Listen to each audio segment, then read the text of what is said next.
चुनावी प्रदेशों में अगर उसके गठबंधन साथी धीरे धीरे उसका साथ छोड़ने लग जाए या फिर नाराज होने लगे तो ये एक बड़ा सवाल उस सत्ताधारी दल के लिए खड़ा हो जाता है, क्योंकि चुनाव में उसको किस प्रकार से मजबूती के साथ तमाम समीकरणों को साधते हुए चुनाव जीतने का प्रयास करना है। ये उन तमाम छोटे छोटे समीकरणों को साधते हुए ही जीत फतह की जा सकती है। नमस्कार, मेरा नाम आयुष राज द्विवेदी है और आप न्यूज़ फीड देख रहे हैं।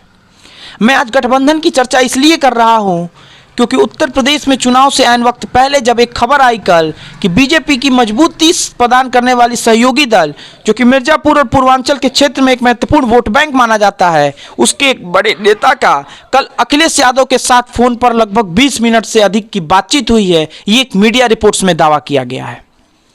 वो बड़े नेता का नाम का खुलासा करने से पहले मैं बता दूं कि अपना दल जो बीजेपी की मजबूत सहयोगी दल है, उनकी नेत्री अभी जो कि मिर्जापुर की मौजूदा सांसद है अनुप्रिया पटेल, वो केंद्रीय मंत्रिमंडल में मोदी कैबिनेट में मंत्री भी हैं। लेकिन 2019 के चुनाव के बाद से ही अपना दल नाराज बताई जा रही थी और कल जब अनुप्रिया पटेल के पति आशीष पटेल की जब फोन पर अखिलेश यादव से बातचीत हुई तो ये बड़ा सवाल फिर खड़ा कर गया कि क्या अनुप्रिया पटेल पार्टी जो अपना दल है वो क्या एनडीए से अलग होकर सपा के साथ जाने को तैयार है 2022 के उत्तर प्रदेश के चुनाव में, या फिर कोई बड़ा खेल होने वाला है।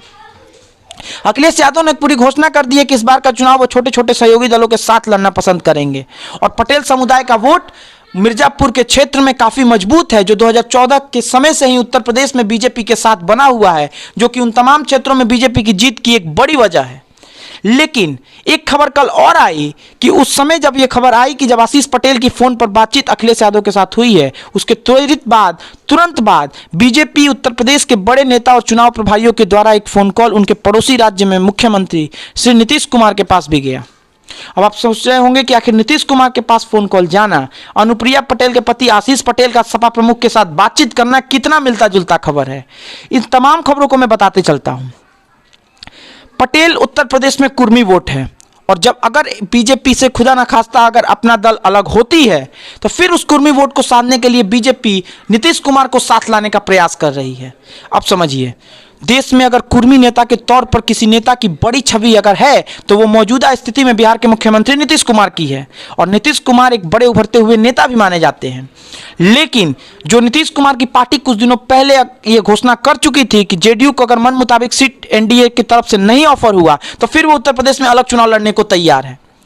लेकिन बड़ा सवाल यह है कि जो पटेल वोट अपना दल के साथ अटैच रहता है, क्या वो सिर्फ नीतीश कुमार का एनडीए के साथ आ जाने से वो नीतीश कुमार की ओर आएगा? ये बड़ा सवाल खड़ा करता है, क्योंकि अपने अपने राज्यों में अपनी अपनी जनाधार वाली तमाम छोटी छोटी पार्टियां लाख प्रयास कर ले लेकिन वो वोट बैंक को खिसका पाने में शायद नाकाम साबित होती हैं। लेकिन बीजेपी का ये प्रयास है कि अगर गलती से अगर अपना दल अगर अलग हो पाता है या हो जाता है, सपा के साथ चला जाता है, तो किस प्रकार से उसको मैनेज और उसको बराबरी पर लाने के लिए नीतीश कुमार का साथ मंजूर किया जाए। और कुछ सीटें जेडीयू को ऑफर किया गया है ताकि वो अपना शॉर्टलिस्ट करके नाम बीजेपी ऑफिस में भेजे और फिर उसके बाद आगे का निर्णय लिया जाए। लेकिन क्या उसके पहले एक बड़ा सवाल ये है कि क्या अगर अपना दल अलग होता है तो क्या अनुप्रिया पटेल मोदी कैबिनेट से इस्तीफा देंगी? क्योंकि बताया यह जाता है कि 2019 से नाराज बताए जाने वाली अपना दल,